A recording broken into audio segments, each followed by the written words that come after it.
Welcome to this week's edition of In the Clubhouse with EMD. I'm Andy Kirikides, joined by my wonderful co-host, Keith Glasser. What's going on? Nothing. What's going on with you? We're going to talk about a topic that we need to talk about because it's that time of year. So all of you young fellas, all you parents listening, your sons have gone through their off season.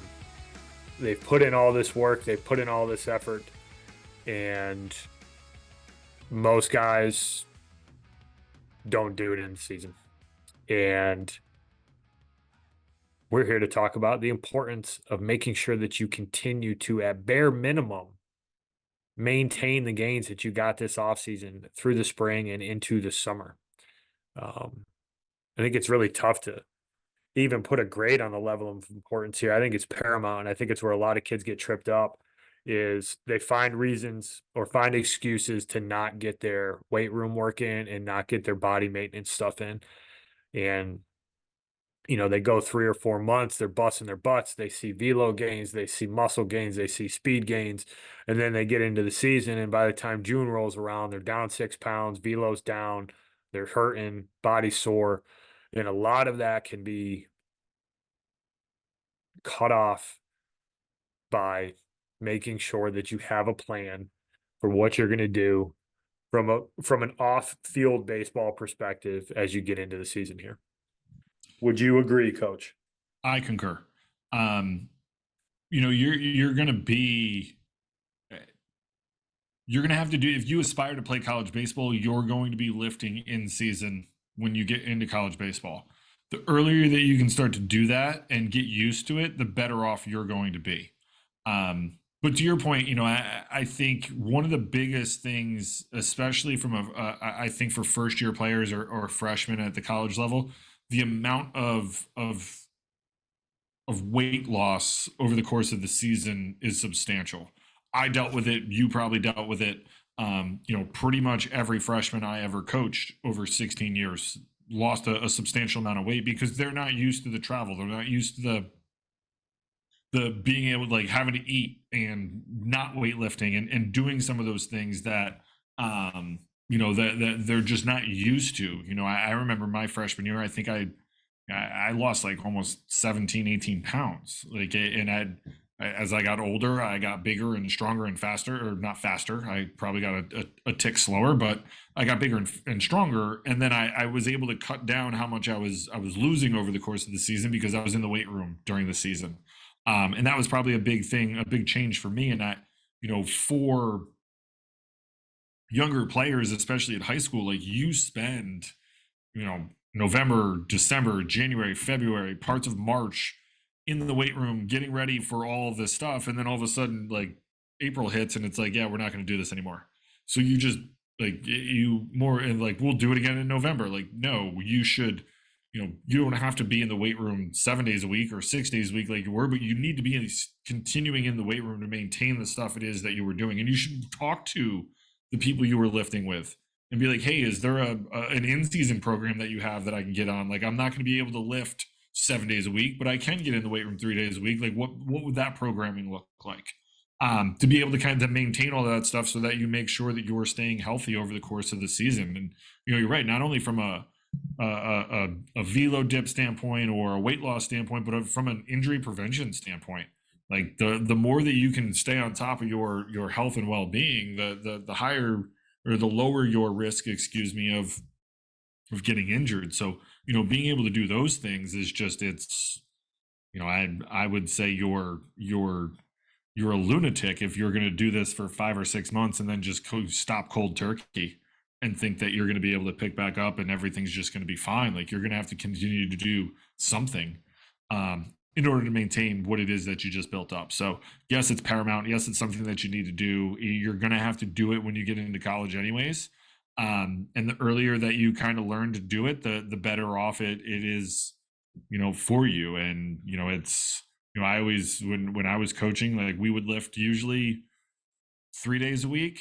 One of those days was a recovery day, and then we'd lift 2 days a week. But, I always left it up to my guys. Like, hey man, if you want to lift 4, 5, 6 days a week, like, that's fine with me.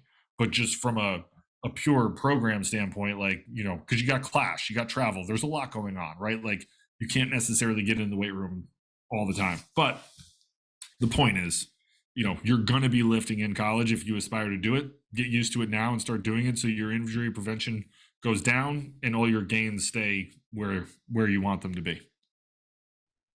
Yeah.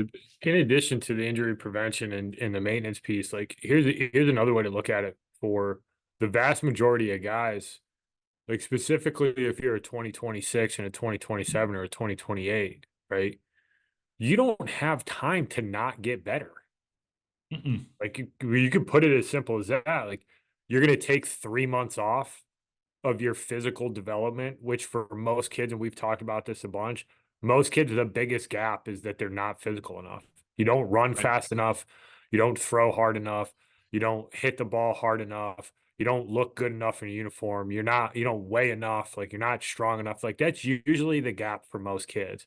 And if you're 26 or 27, probably not as it's still important, but you're talking about guys, if you have aspirations to play college baseball and you think that you can take 3 months off of the weight room, like you got another thing coming to you. You have to take advantage of this time, not only from a performance perspective, but you're selling yourself short by not putting in the time and effort that's needed to continue to get better. Um, it's not that you don't have off days and you don't get rest. Like it's not how it works, but you got to understand the benefits of being in the weight room from a maintenance perspective, from a performance perspective. But then you also got to be playing the long game, which is your goal is to be a college baseball player. The vast majority of kids got a long way to go before they get there, and you need to be doing things that are going to get you in position to be recruitable. And it starts in the weight room for most kids. Yep. And look, like one of your days could be yoga. Get into some yoga. Yeah. It's a pretty good. It's an awesome workout. Flexibility, recovery. There's a lot of stuff into it. Like, you know, we would do yoga when I was at RPI coaching. I'd have our guys doing yoga on, you know, Tuesdays. You know, Monday would be an off day, recovery, and then Tuesday we'd get in and do some yoga, maybe a little bit of a light lift.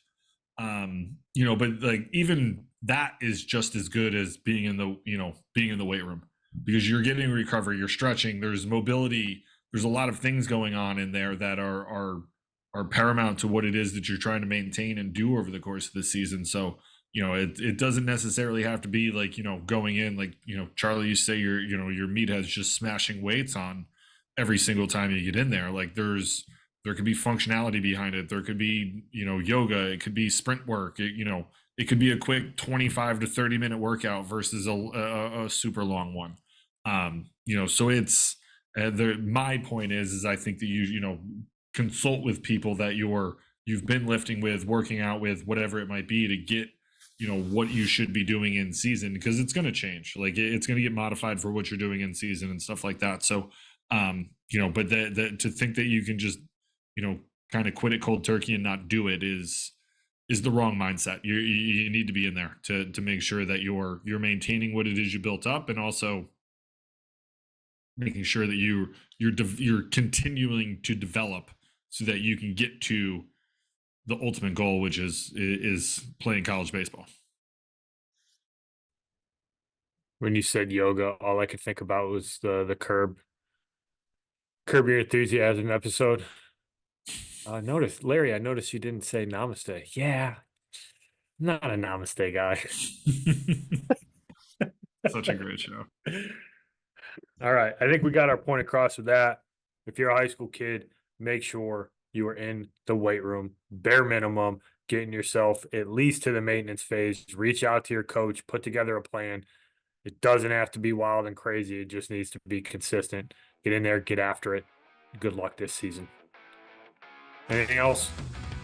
Nope. We will talk to you next week. Thanks, everybody. Thank you for listening this week. If you're watching on YouTube, go ahead and hit that subscribe button and smash that like button for us. Check us out on Apple Podcasts, Google Podcasts, as well as Spotify. You can follow us on Twitter and Instagram at EMD Baseball. If you want to find out what me and Keith do to help families and players navigate the recruiting process, go ahead and check us out on emdbaseball.com. Take a few minutes to check out our new online academy. I promise you'll get some good information out of that. Thanks again for listening. Check in with you next week.